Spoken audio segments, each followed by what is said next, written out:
So that's how long Lafen Pan is.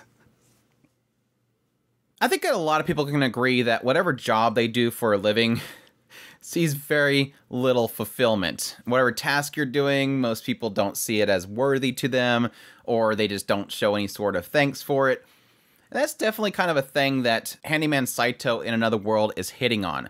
A series that is, yes, an isekai, but taking it from a very interesting perspective. The idea of a handyman that was in our modern times Japan, now going to another world, and all the things that he's able to do, people find really, really useful. But this is my first impressions of Handyman Saito in Another World, a 12-episode series that's airing in the winter 2022 anime season, so let's jump right into it. Handyman Saito in Another World opens up with, yes, Saito, who is a handyman, now in some fantasy world. As it opens up, he's trying to help this group get through these doors, one being just kind of a regular physical door, and then the next one being both locked physically and through magic. And again, you're getting a sense that he's very fulfilled by what he's doing with this group. Everybody's thanking him and thinking he's so amazing. All he's doing is really just unlocking this old archaic lock, which is much more easier to get through than our modern time locks. But again, they see it as very skillful, and they praise him for the work that he's doing. At the same time, you're getting a little glimpse of his previous life, helping some old lady get into her house after she forgot her keys. And yes, when he goes to ask for 7,000 yen, about $70,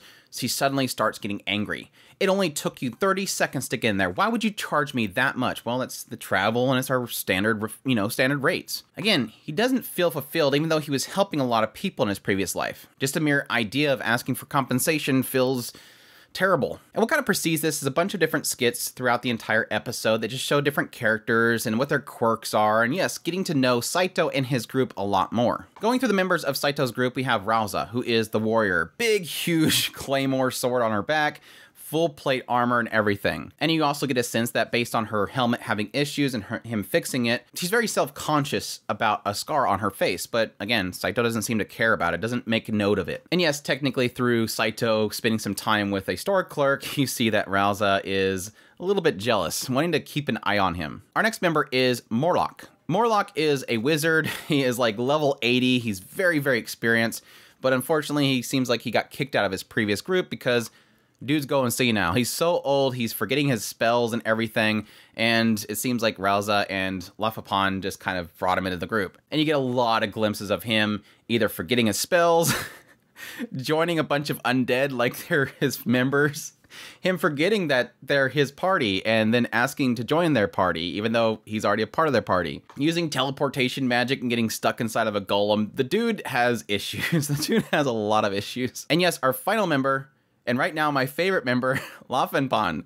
Lafen Pan is a fairy with divine magic. And yes, she is voiced by Nao Toyama, so there's your reason why Andrew likes her so much already. She's super cute too, though. And yeah, Lafen Pan, like a lot of fantasy-type comedy shows lately, likes to emphasize the idea that she charges for her healing. So yes, every time Morlock has problems with his back, she charges him gold. But she's super cute, and it already is insinuating that she knows that Rauza likes Saito, so she's gonna be probably picking on the two of them a lot. We also get a brief glimpse of some other side characters who I'm sure will probably run into our main group over time, like this dwarf mage that is like fully built on defensive. He's like heavy magic tank built. So he goes in the middle of a group, puts up these two shields, and then just explodes. And it seems as though even though he has a solitary life, he has a cute little puppy that he keeps in his helmet. We have Mevina, who is the store clerk, which seems like Saito does dealings with her on a regular basis. We get a little brief glimpse of somebody trying to come in and trick her out of money, but can find out the blade is like just a sheath. So what's underneath the sheath, which she thought was a dull blade, is actually mithril. And then yes, the final group that they kind of introduce is, I think it's Gibble and Liliza. And it was kind of a funny little skit. Kind of seen it coming from a mile away, to be honest, but you have the big burly guy and you have this cute little pigtail girl that's sitting across from him at the campfire, and they're talking about this crazy thing that's coming up that they're gonna have to fight. And sure enough, she gets up and picks up the gigantic axe, and he's the spellcaster. So my thoughts on Handyman Saito in Another World. I am really, really enjoying this show so far. Now, I will admit, because this is based off a 4-comic manga, it feels very much like a 4-comic manga, being the idea that it's very short little chapters that have a skit. So you open it up, this is where they're at, these are the characters in the scene, and joke. And then it cuts to another scene. Here's the characters in the scene, here's the joke. And that part does kind of bug me a little bit, but I will say that over time, I kind of got used to it.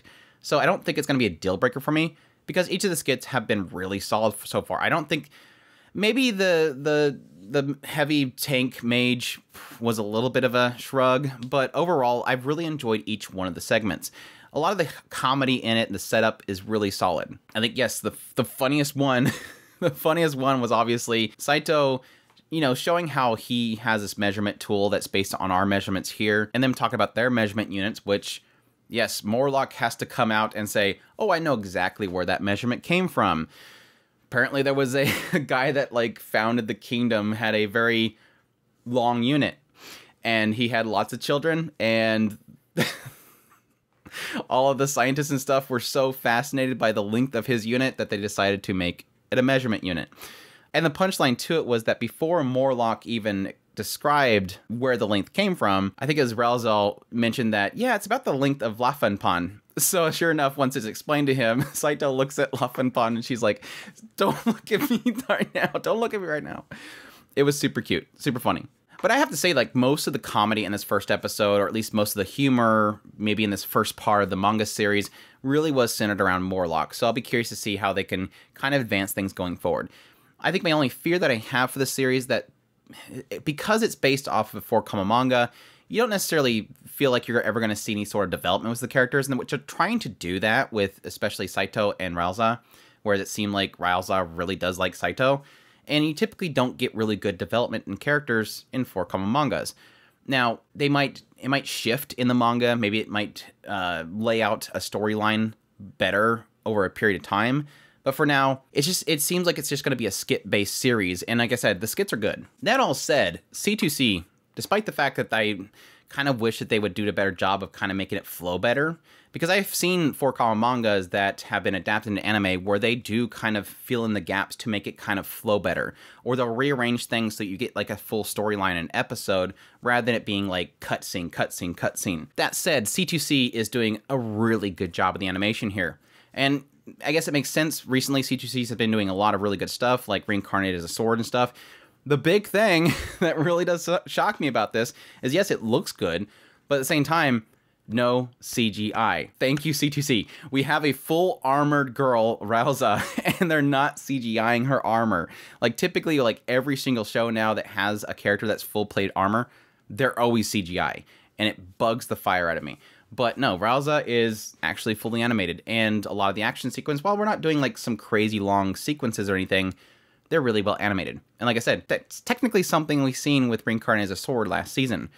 This is a studio that really does put some really good effort into animation. And again, not relying too heavily on CGI. Obviously, they did rely on CGI with Reincarnated as a Sword, but here, like, even with a horde of goblins coming towards them, the undead, they weren't really, you know, utilizing CGI. They were just drawing them. And yes, again, not crazy animation, but enough that it looked like it was alive, and yes, it got the scene perfect. I will admit that the one thing that was kind of drawing me to this series when I first looked at this with our preview, I was really interested in this series, just mainly on the idea that the PB and the synopsis really kind of emphasized the idea of feeling unfulfilled, feeling like nobody appreciates the work that you put into something, and to have that kind of moment where suddenly you feel like everything's rewarding that you do. And I think so far they've nailed that. And again, I feel like they won't do too much with it because it's a 4-comic manga. But so far, I'm already getting that feeling of like, oh, wow, here, everybody just looked down upon me. In my previous life, I built my skills, my talents. I tried to help people. And yes, I did have to get compensation for it because, yes, it's my job. But here, it's like, it feels like everybody likes what he does. They think he's amazing. They're like, wow, this is a cool skill. Which, again, kind of plays in the idea of somebody being outside of the norm of fantasy world, because obviously everybody's kind of to their skill. This is a warrior, this is a mage, this is a divine mage, this is a battle tank mage. And then Saito is a handyman, which typically with the handyman, they're kind of emphasizing with Saito, is kind of a jack of all trades. He does lockpicking, he does fixing helmets, he does all this other stuff, fighting dogs even. He was a jack of all trades in his previous life, and that's something that's kind of shocking to somebody in this world where everybody's kind of to their job. So he's able to do a lot of things. Initially, it seems as if they kind of brought him in to be, they were looking for a thief class person to open up locks and stuff. But that's not Saito. Saito can unlock stuff, but more than that, he's able to do all this other stuff, fixing helmets and all that kind of stuff, crafting a backpack for Laufenpan. And they really appreciate that. He's able to do all these little extra things. And yes, even additionally, towards a later part, he feels like he's a burden because he has no combat experience.